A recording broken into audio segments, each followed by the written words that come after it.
My name is Serena Calloway. I am 34 years old.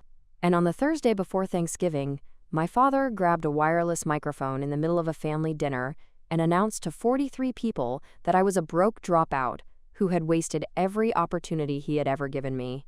He said it into the mic. He said it with a smile. He was laughing before he finished the sentence. The room laughed with him. What none of them knew was that 48 hours earlier, I had signed the paperwork to become the president of a company valued at $11 million. And the man who had handed me those keys was parked outside that same venue, about to walk through the front door. This is that story. But before I go any further, I want to stop right here and ask you something. Where in the world are you watching or listening to this right now? What city, what country, what time is it, where you are? Drop it in the comments below, because the people who find this channel come from places I never expected, and I genuinely want to know who is out there. And if the stories we tell here speak to something you have felt, something about being the one who was counted out while you were quietly building something real, please subscribe. Every single day on this channel, we put out a new story about women who decided to let their silence do the loudest work. Like this video if it is connecting with you. And now let me take you back to where all of this actually began. Not to Thanksgiving, not yet. Let me take you back to a living room in Lexington, Kentucky, to the house on Dearborn Street where I grew up understanding, even before I had the language for it, that there was a hierarchy in our family, and I was not at the top of it. My father, Richard Calloway, was 58 years old at the time of this story. He had managed a regional chain of automotive parts stores for 26 years, 14 locations spread across central Kentucky, and he wore that tenure like a medal pinned to the center of his chest. He coached his son's Little League teams for 6 seasons straight. He served on the school board for 9 years running. He knew the University of Kentucky basketball roster going back to the early 90s and could recite it at will, the way other people recite scripture, with the same combination of pride and authority. He was the kind of man people in Lexington described as a pillar of the community, and they meant it without any irony at all.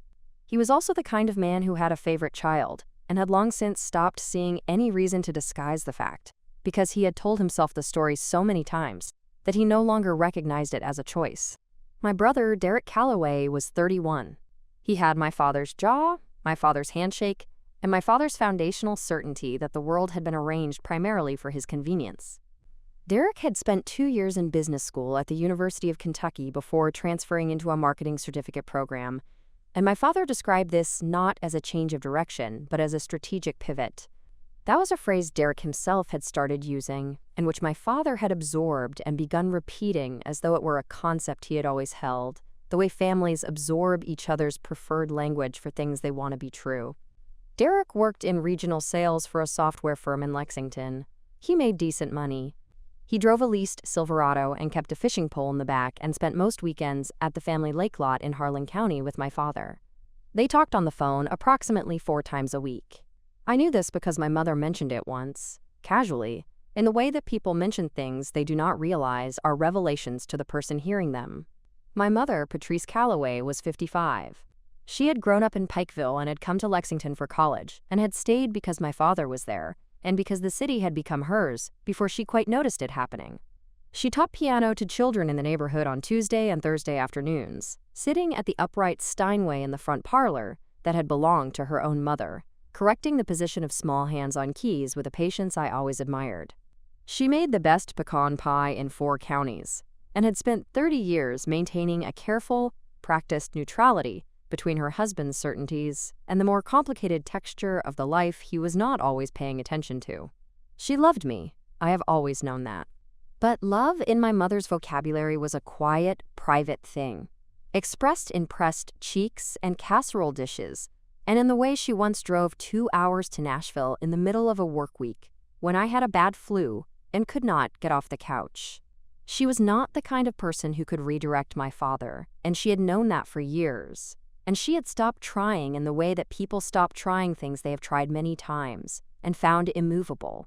And then there was me, the one who had left. I left at 22, which in Lexington in those years felt less like moving away and more like a kind of quiet defection. I packed a 10-year-old Honda Civic with 2 suitcases and a box of notebooks and a folder of printouts about a company in Nashville. and I drove south on I-75 without a plan that could be called fully formed. Except that I had found a job as an administrative assistant at a startup, building financial software for independent restaurants, and the job was real, and the city felt possible in a way that staying in Lexington did not. Within 14 months, I had moved from administrative assistant into an operations coordinator role. I had watched the way the company handled its client relationships, and I had opinions about what was not working, and I expressed those opinions in writing, carefully, to my direct manager, who happened to be the kind of person who listened. Within 3 years, I was director of client success, managing a team of 8 people who handled everything from onboarding to contract renewals. I built the onboarding process from a loose collection of spreadsheets and email chains into something systematic and documented and repeatable, the kind of process you could hand to a new employee on their first day and trust them to follow without your hand on their shoulder. Within 5 years, I had started to see, with a clarity that had been building for a long time, the problem I wanted to spend my professional energy actually solving. But in my father's telling of events, the version he had been quietly circulating for years at family dinners, and in conversations I was not present for, I had abandoned a perfectly good scholarship to the University of Kentucky, because I was restless and ungrateful, had gone chasing something vague in Nashville, and was floating along in some kind of technology-adjacent job that nobody in the family could quite explain. He described my work as being in computers. He said it the way people say someone lives out west, as a geographic placeholder for a thing they have decided not to understand. When relatives asked what I did, he would say something like, "She works with restaurants, kind of a tech thing," and then redirect the conversation toward Derek. I want to give you 3 specific moments so you understand the exact shape of what I had been living inside, because the shape matters for everything that comes after. The first. My junior year of high school, I placed second in a statewide academic competition in economics. Second place out of 412 students from across the state of Kentucky. I came home with a ribbon and a certificate and a check for $300 from the sponsoring organization. My mother hugged me in the kitchen and cried a little, the happy kind, quiet tears that she wiped quickly with the back of her hand. My father was in the living room watching a game. I walked in, holding the ribbon. He did not turn around. He said, from the couch, his eyes on the screen, "Derek's team won districts today. You should have been at his game." He still had not turned to look at the ribbon in my hand by the time I walked back down the hallway. I set the ribbon on my desk and sat on the edge of my bed and looked at the wall for a long time. I was 16 years old, and something inside me went very quiet that afternoon, a quiet that was not peace, but was something I had to learn to live next to. The second. When I was 25 and had just been promoted to operations coordinator, I called home on a Tuesday evening to tell my parents. My mother asked if the raise was good and whether I was eating enough, and said she was proud. My father said, "When are you coming back to get a real job?" Derek just got promoted too. Manager level or something like that. Point is, he's got full benefits now. I had benefits. I had excellent benefits that included dental and vision, and a 4% employer match on my retirement account. He did not ask. I said congratulations about Derek and hung up and made dinner in my Nashville apartment and went to bed. The third example matters most because it is the one that contains the whole shape of what my father had decided about me. When I was 28, he came to Nashville for a work conference. I took a half day off and took him to dinner at a restaurant I loved near Vanderbilt, a nice place with good food and enough quiet to actually have a conversation. He spent the first 20 minutes on his phone dealing with a supply chain issue at store number 7 in Elizabethtown. He spent the next 20 asking me when I was planning to settle down and whether I was seeing anyone. When I tried to tell him about a client integration I had spent 6 months building and was genuinely proud of, he nodded in the way that means the words are landing somewhere outside the conversation, in a field behind it where nothing is retained. When the check came, he picked it up. He never picked up the check. He set down his card and said, "I've got this one. You probably need the money." I had more in my savings account at that moment than he made in 6 months. I did not say that. I smiled and said thank you and drove home with the particular hollow feeling of someone who has tried to hand someone a door and watched them walk straight past it into a wall. That was the shape of it. Not cruelty in any obvious sense. Cruelty implies intention, and at least some degree of awareness. and I have spent a long time thinking about whether my father was aware of what he was doing. I believe the honest answer is not fully. He was operating from a fixed idea of who I was, formed sometime in the years when I was small and unformed, and he had oriented himself toward it so consistently and for so long that the idea had become the fact, in his mind, without requiring any maintenance. Derek was the real one. I was the one who had left. Those were the two facts his map ran on. I had built something around all of it that functioned from the outside like peace. I had my work, which I loved, fiercely and specifically, and without ambivalence. I had Nashville, which had become mine in every way that mattered. I had friends and a neighborhood and a coffee shop where the woman behind the counter knew my order and asked about my week. And then, the spring I turned 32, everything in my professional life began to accelerate in a way that I had worked toward for 2.5 years, but that still, when it arrived, felt like something I had to learn how to stand inside. The company I had been building was called Kova. It was a software platform that helped independent restaurant groups manage their vendor relationships, track invoice disputes, and access group purchasing rates that no single operator could ever negotiate alone. I had seen the problem from the inside at my first Nashville job. I had watched owner-operated restaurants lose money on invoicing errors they did not have the staff to catch, paying retail for produce and linens and small wares, when a consortium of 30 operators could have negotiated wholesale rates with the same vendors. The math was not complicated. The problem was coordination, trust, and infrastructure. That was what Kova solved. I had spent 18 months designing the solution before I ever approached anyone about building it, filling the notebooks that I had brought from Lexington in the box in the Civic. That is where those notebooks came from. I had been filling them for longer than I knew what I was filling them toward. I brought in a technical co-founder named Britt Nakamura, who was 37 and had spent a decade building back-end systems for logistics operations. Britt was methodical and skeptical, and generous with her skepticism, which is a rare and valuable quality in a co-founder. We applied for and received a seed grant from a Nashville small business accelerator in the fall of my 31st year.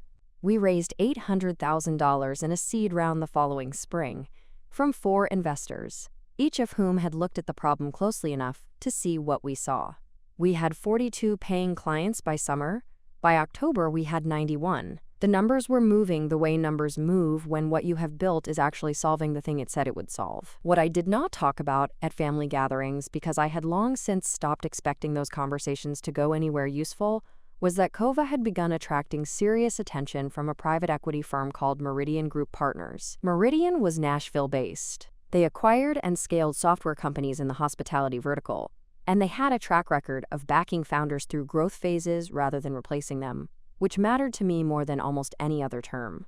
Their managing partner was a man named Calvin Ross, who was 51, who had built and sold 2 companies before moving into acquisition, and who was known in the industry for being methodical and honest, and for making decisions based on the actual substance of the work rather than on optics or pattern matching.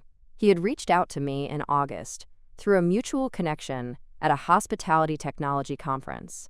We had been in careful conversation since then, across 8 weeks of calls and 1 formal in-person meeting, and a significant amount of due diligence conducted quietly on his side.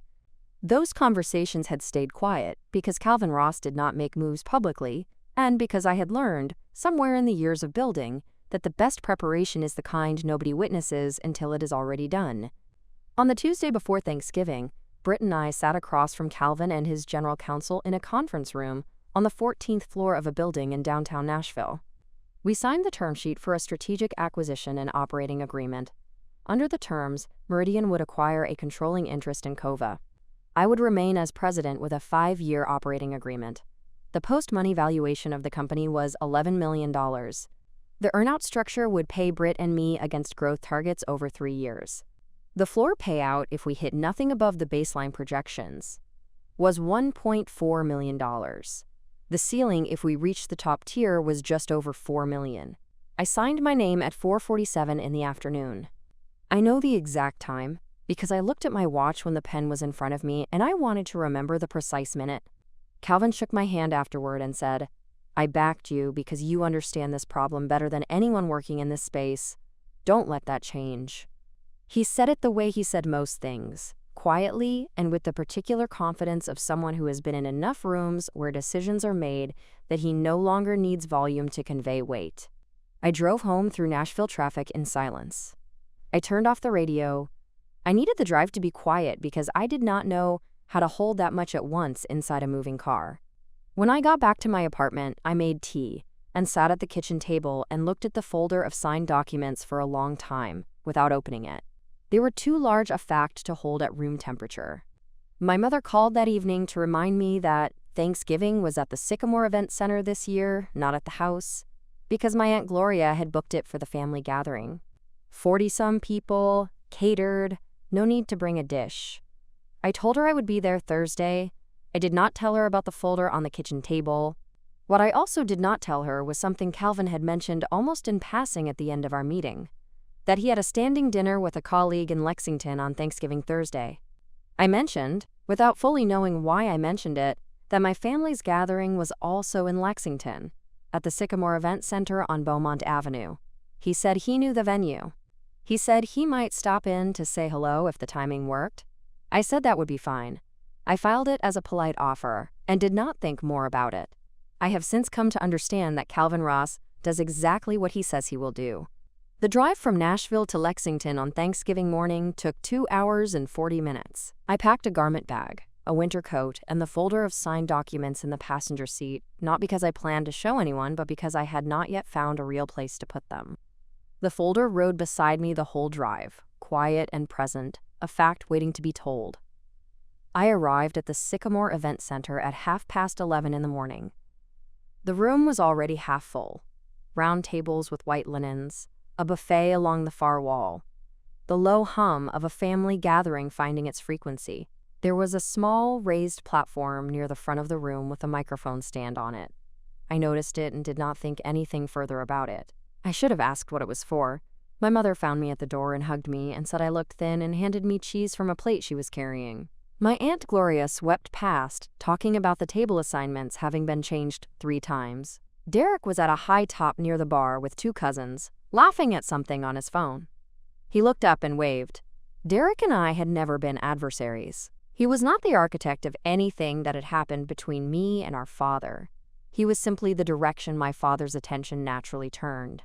My cousin Rachel, who was 30, who worked in occupational therapy in Louisville, who texted back within the hour and asked real questions, and had always been the person in that family I would have chosen as a friend if we had met anywhere outside of blood, found me near the windows and hugged me and asked about the drive. My father came over about 20 minutes after I arrived, in his sport coat over a burgundy sweater, which was his formal register for occasions he wanted to mark. He clapped me on the shoulder, his version of an embrace. "Good, you made it," he said, smiling. "I wasn't sure you would." 6 consecutive years without missing a gathering. He was never sure I would make it. I had stopped noting the irony. Lunch was served at noon. I sat between my mother and Rachel. We talked about Rachel's patients and the pecan pie situation, which was its own annual drama, and whether the caterer's version could be said in good conscience to be called pecan pie, and my mother's patient diplomatic silence on this question, which spoke volumes. The trouble started at the dessert course. My father stood up. He picked up the wireless microphone from the stand on the platform. He had told no one he was going to do this. My mother looked up from her plate with an expression I recognized immediately. She was about to witness something she could not stop, and she had decided she was going to watch it with her hands in her lap. He tapped the microphone twice, the way men who are comfortable with microphones do it, and the room settled into attention. 43 people.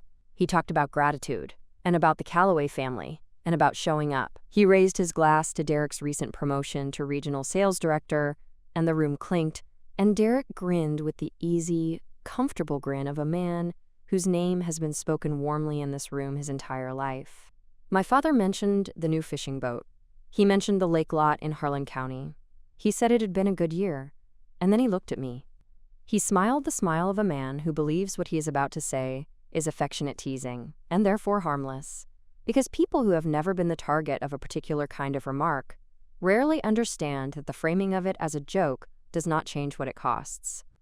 "Now my daughter Serena," he said into the microphone. "We love Serena. We do. She went off to Nashville to chase whatever it is people chase in Nashville. He paused for the laugh. He got it. She gave up her scholarship, told us she had big plans. Another pause. We're still waiting on those plans. Bigger laugh. Serena, honey, I say this with all the love in the world. You are the most educated, broke dropout I have ever known in my life. The room laughed. Not every person, but enough. The reflex laugh. The laugh of people who follow the lead of the man with the microphone, because it is easier to laugh with him than to sit in the particular discomfort of not laughing. My father raised his glass in my direction. To Serena, someday, sweetheart, you're going to figure it out. The room drank, 43 people. I did not flush. I did not look at my plate. I did not stand up. I did not say a word. I looked at my father across the room, and I kept my face at something that could be read, by anyone watching, as a patient, slightly tired smile. I took a sip of water. I set the glass down. My hands were steady. My cousin Rachel put her hand on the table near mine, not touching it, just near. My mother pressed my arm once under the table, said nothing, released it. That was everything she had available to give me in that moment, and I had long since stopped resenting her for the limits of it. My Aunt Gloria, with the unerring instinct of a woman who has been managing the temperature of rooms her entire adult life, immediately redirected the conversation at our table toward the pie and the caterer's shortcomings. The room reorganized itself with the relief of people who needed somewhere to put their eyes. I picked up my phone from where it sat face down beside my water glass. There was a text from a Nashville number. It read, "Parking now, is this still a good time?" I read it once, I read it again, I typed back, "Yes." "Come in through the main entrance. I'll be near the front." I folded my napkin, I told my mother I would be back in a moment. I walked across the room and pushed open the glass door at the front of the Sycamore Event Center. The November air came in cold against my face.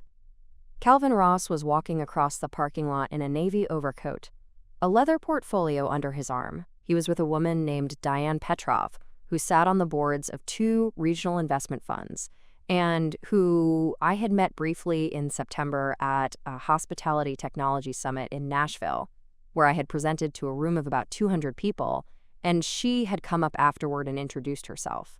They were mid-conversation when they saw me standing at the door, and Calvin raised a hand, and Diane said she had been hoping for a chance to speak with me, that the Kova acquisition had been generating a great deal of conversation in her circles. I walked them inside. Now I want to stop here for a moment, because if you have stayed with this story this far, I want to say something to you directly. What happened next in that room was not something I arranged or staged or engineered to land at a particular moment. I did not call Calvin and ask him to time his entrance. I had no way of knowing my father was going to pick up a microphone. What happened was simply the collision of 2 true things in the same room at the same time. A man who had spent 30 years assuming the wrong things about his daughter, and a daughter who had spent those same years building something that the assumption could not contain. If you are the person in your family who has been counted out, who has smiled through the jokes, who has been carrying something quietly that nobody around you knows about, drop a comment right now and tell me you are here. Hit subscribe and let this channel be part of what you carry with you.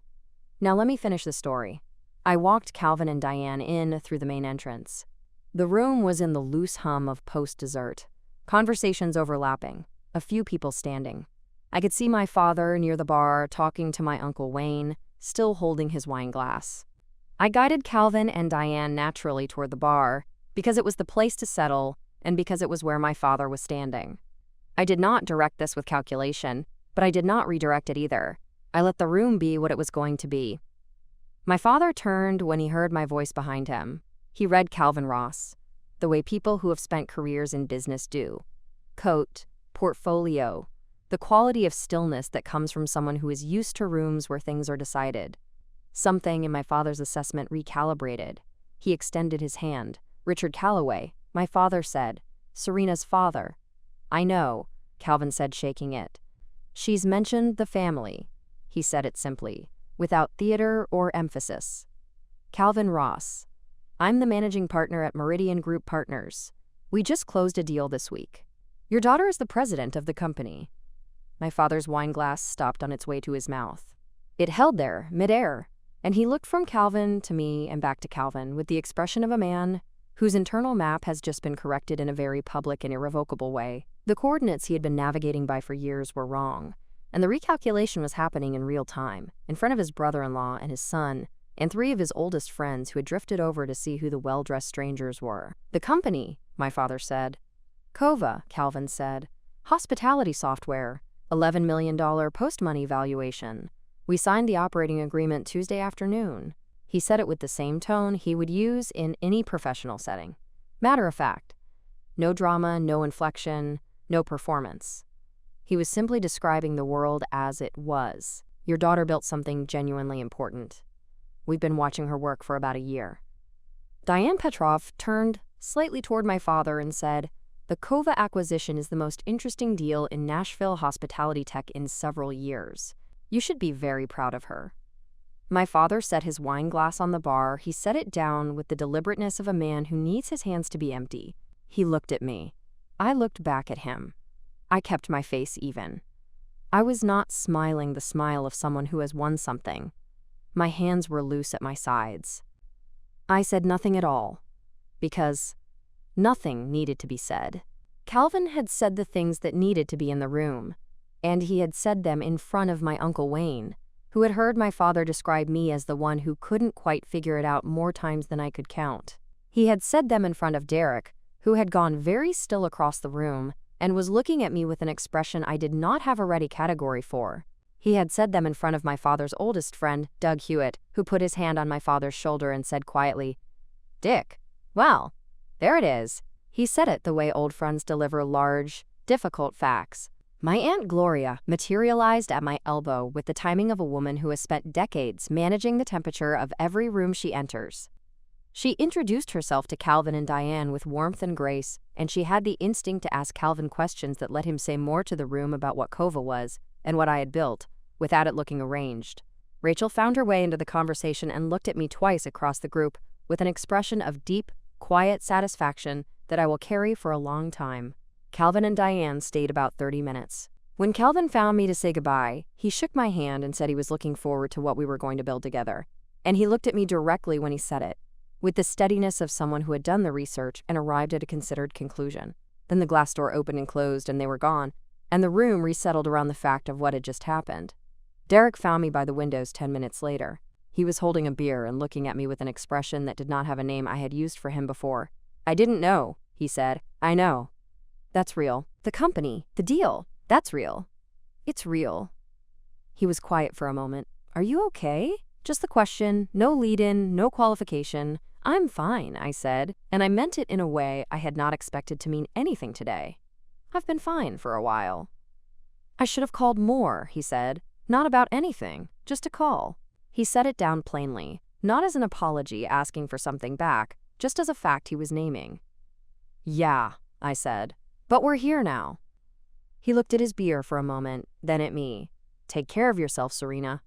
He said it like someone saying something they had wanted to say for a while. Near the end of the evening, when most guests had gone and the caterers were moving through the room with efficiency, I found my father sitting alone in a chair near the far window. His coat was folded in his lap. His wine glass was empty on the table beside him. He looked smaller than he had at the microphone. That is the truest way I know to put it. Not older, not broken. Smaller, the way everything looks once the actual scale of things has been demonstrated clearly in front of you, and you cannot argue with the demonstration. I sat in the chair beside him. We were quiet while the room was broken down around us. Then he said, "I didn't know." "I know." "Why didn't you tell me?"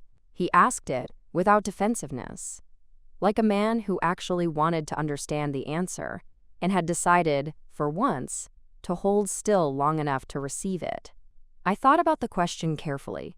I had thought about versions of it before, in the years of building, on the Tuesday afternoons when I had signed client contracts and closed a funding round and run payroll for the first time, and never once picked up the phone to call him with the news. I had thought about why. The honest answer had several layers. Part of it was simple protection of the work, the instinct not to tell anyone about something real until it was real enough to survive the telling.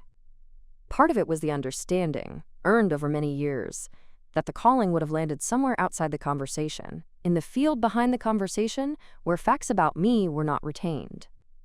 And part of it, the part one had to sit with the longest, was that the telling had stopped feeling like the point. At some point in those years, the work had become the only thing I wanted to do, and the silence that surrounded it had become not a wound but a resource. Nobody watching meant nobody second-guessing. Nobody expecting meant nobody disappointed. I had built the whole thing in the quiet of their assumptions, and the quiet had been useful. Because the telling was never the point, I said. The building was the point. He looked at the empty glass for a long time. He sat inside the silence for longer than I had ever seen him sit inside anything uncomfortable. Then he said, "I said something stupid today." He did not call it a joke. He did not say it had landed wrong. He said it was stupid, and he said it honestly, and honesty from my father had always been a scarce currency. "You did," I said. "I'm sorry for that." He said the 3 words while looking at the window, and then he turned and looked at me when he finished saying them. The turning mattered. The looking mattered. "Thank you," I said. We did not hug. That was not the shape of us, and performing it would not have made it true. But we sat in the quieting room while the caterers worked around us, and that was its own language, imperfect and real, and more than I had expected from that particular evening. In the months that followed, the world moved the way it moves, when you have aligned the work you are doing with the thing you were always trying to build. Kova hit its first quarter growth targets in February, ahead of projection. We brought on a director of client success in March, which freed me to spend more time on the product and on the investor relationships. Britt redesigned the core invoicing module, which had been our most significant support burden, and client satisfaction scores moved 12 points in 2 months. By spring, we were at 230 active clients. Calvin sent me a 1-line email after Q1. "Told you." I saved it in a folder I labeled Evidence. My father called me in January, not about anything specific, which was itself specific. He said he wanted to know how the company was going, and he used the word company without hesitation or qualification, which sounds like a small thing, and was not. He asked questions I had not expected him to know to ask, about client retention and margin structure, and whether we had thought about building a dedicated sales function. I answered him seriously, and he engaged seriously, and it was the first conversation about my work that functioned like an actual exchange between 2 people who both had something to contribute. We talked for 40 minutes. He did not mention Derek once. He called again in February and in March. It was not always perfectly calibrated. The old patterns showed at the edges sometimes, the suggestion that I was working too hard, the question about when I was going to slow down, the ingrained habits of a man who had built his map of me a long time ago and was relearning the terrain one conversation at a time. But he called, and I answered. Those were choices we were each making fresh, and the making of them was the thing. I want to tell you about one of those calls specifically, because it is the one I think about most. It was a Sunday in March. I was at my desk reviewing Q1 numbers when his name came up on my screen. He did not have an agenda. He talked about the weather in Lexington and a problem with one of the store managers and a thing he had read in the paper about restaurant supply chain issues, which he connected, carefully, to the kind of problem Kova was built to solve. He had been reading about it.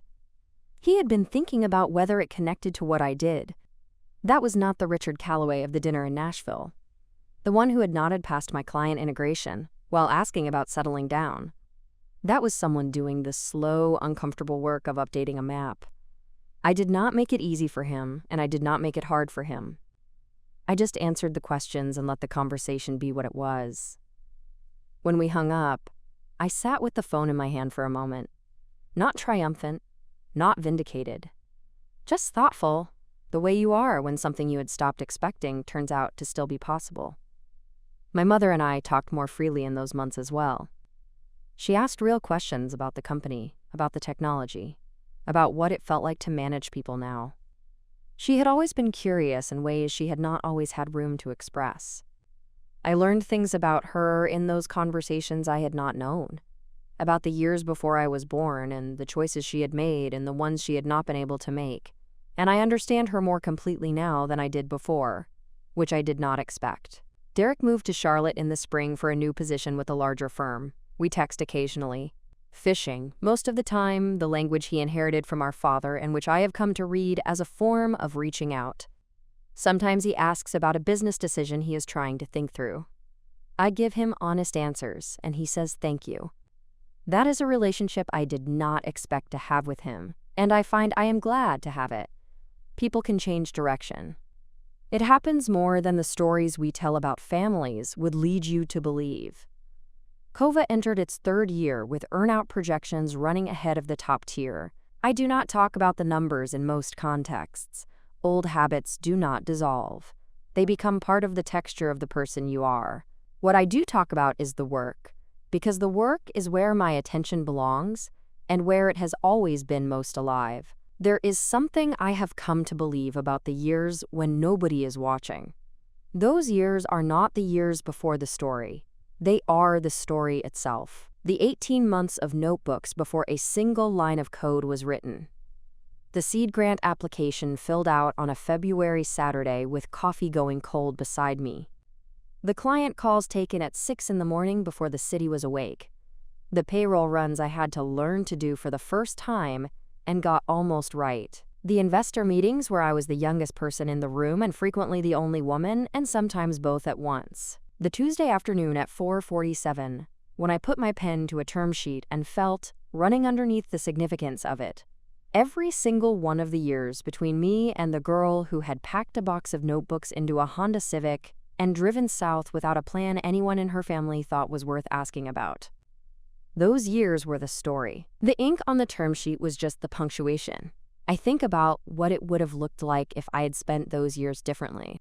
If I had spent them waiting to be seen before I built. If I had held back the notebooks until someone gave me permission to fill them. If I had let the assumption of my smallness become the perimeter of what I attempted. I think about that version of me and feel something that is not quite pity but is close to it, because that version of me would have been waiting for a long time. The permission was never coming. The seeing was not a precondition for the building. The building was a precondition for the seeing. That is the sequence. That is the thing I want you to hear. The $11 million is not the point. I want to say that clearly, because I have thought about it a great deal and I mean it precisely. The number is real. It matters to me in practical terms, and I am not pretending otherwise. But it is not the reason I am telling this story. I am telling this story because of what happened in the silence that my family's assumptions created around me, and because the silence turned out to be something I could use. It was the thing they gave me accidentally when they stopped looking closely, and I used every square inch of it. I filled it with work. I filled it with notebooks and spreadsheets and early mornings, and the particular focus that comes from not having anyone whose approval you are managing while you build. There is a freedom in being underestimated that I did not understand until I was on the other side of it. It is a painful freedom, and I would not choose the years of invisibility as a precondition, but I also cannot pretend they were only a cost. They were, in the end, part of what made the thing I built as solid as it is. Built without an audience. Built without performance. Built for the problem, not for the telling. If you are the person in your family who has been counted out, I want to say this to you as directly as I can. The counting is not accurate. It has never been accurate. The people who count you out are working from a map they made before you were old enough to contest its terms, and they have been using it so long that they have stopped noticing it as a map and not a fact. You do not owe anyone a performance of your growth before you are ready to perform it. You do not have to announce yourself before you arrive. You can build the whole thing quietly, in the rooms they do not know you are occupying, and when you are ready, you can walk back through the door and let the truth do the work. And if, on the Thursday before Thanksgiving, the man who just signed you to an $11 million operating agreement happens to be parking his car outside the same building where your father has just called you a broke dropout into a wireless microphone, the correction will make itself. You do not need to say a single word. I still drive to Lexington for the holidays. My mother's pecan pie is still better than any caterer's version, and this has been acknowledged at a family level without anyone being asked to formally concede the point. My father and I talk on the phone, and he asks real questions, and we have real conversations. And it is not the relationship I spent years wishing for, but it is a relationship I can be honest inside of, which is more than I had before. The Sycamore Event Center has already been booked for Thanksgiving this year. My Aunt Gloria is coordinating. The wireless microphone, I am reliably told, will not be part of the program this time. What would you have done at that dinner table when the microphone came out? Would you have said something in the moment? Or would you have let the quiet do the work? Drop your answer in the comments. I read every single one, and I want to know.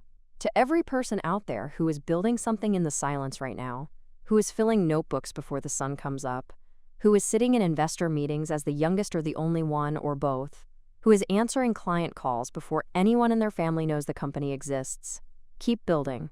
The fruit that ripens slowly is the sweetest and lasts the longest. My grandmother used to say that about tomatoes. I think she was also talking about me. Thank you so much for being here for every minute of this story. If you stayed all the way to this moment, you are exactly who this channel was made for. You are patient. You listen. You know that the best stories do not need to announce themselves before they arrive. Here at Revenge Diary, we put out a new episode every single day, and every story is about a woman who was underestimated and chose to let her actions be the only answer she needed. There is something here for you every day you come back. We have stories about women who were dismissed in boardrooms and built the company anyway, women who were passed over at work for people who were louder and built the evidence in silence, women who were told they were too much or not enough and decided, quietly, deliberately, that they would become exactly what they were told they could not be. These are the stories that do not get told loudly enough in the world, and this is the channel where they live. If this story reached something real in you today, hit subscribe, share it with one person in your life who needs to hear it, and drop a comment telling me what city you are in and what time it is there. You never know who else is watching from somewhere across the world, building something in their own silence, waiting to feel a little less alone in it. All stories on this channel are fictional and created for entertainment purposes only. Any resemblance to real persons or events is purely coincidental. I will see you in the next one.